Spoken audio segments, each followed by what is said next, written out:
Everyone, welcome back to my channel, and today I'm back with this look. I'm also going to be doing a collab with my girl Beauty by Nayeli. You guys go and check her out. Me and her created this look, and this is the look. It's the floating eyeliner trend that's going on. I actually seen this girl on Instagram. I think her name is J. Beauty. I'll link her Instagram below. But I seen this look that she did, and it like inspired me, and then me and Nayeli got in the hookup to do this collab video. So this is my look. I hope you guys enjoy, and let's get started.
Okay guys, so this is the completed look on this eye.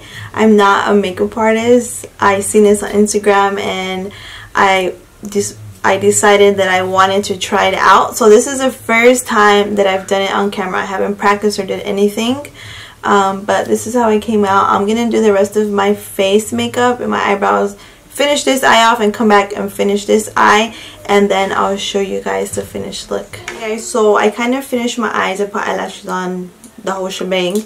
So now I'm just gonna finish both of my eyes off so that way we can have the final look. To me it looks like it's turning out pretty good. Like I said, this is the first time that I've done it, so you guys don't judge me too much.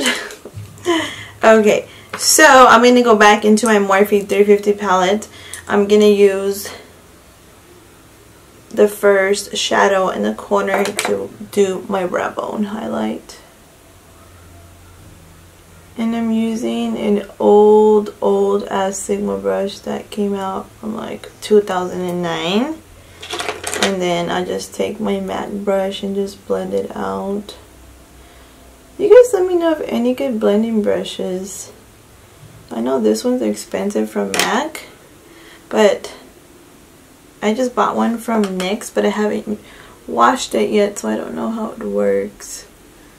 But you guys let me know if any. I got the Sephora one, the one you guys see me using to blend, but I didn't really like how it blended too much. I feel like it's too soft. This MAC one here is not that soft. It's kind of a little bit more denser. I do have Morphe ones, but they don't blend like this one right here. And this one's a MAC 224. And I had this one forever, guys. I've been having it now for like 4 years. And it doesn't shed and it's like bomb. So next thing that I'm going to do, I'm going to take the browns that I've used in the Morphe palette. And then just do under my ojos, under my eyes, just blend some color under here. And then just connect it a little bit to the wing that I created. Next item I'm going to take is this Starlit powder from Makeup Forever. this little cute powder, and it's in the color Ivory. It's a very gorgeous, like, for a highlight, and that's what I'm gonna put in my inner corner of my eyes. Do you guys see, like, how that looks? Like, it's like really, really good. And this little brush is also from Sigma. It's an old ass brush. It was actually a set that I bought back when, like, a long time ago when it first came out with them, like in 09 or 08. And I kid you not, guys, for like 12 brushes, it was like 60 bucks or 50. So it's like when they first came out with their line, and now they're famous and now they're more expensive. So this is a completed eye look, but I'm gonna add some lip gloss to my lips, and I'm gonna use the e.l.f. I think this is Champagne. I'm not sure, but I'll let you guys know. I'm gonna top it off on my lips so it can have some shine. This is my completed look. I hope that you guys like it. Subscribe, like my video, go check out my girl Nayeli, and thank you guys so much for watching, and I'll see you guys on the next one. Bye.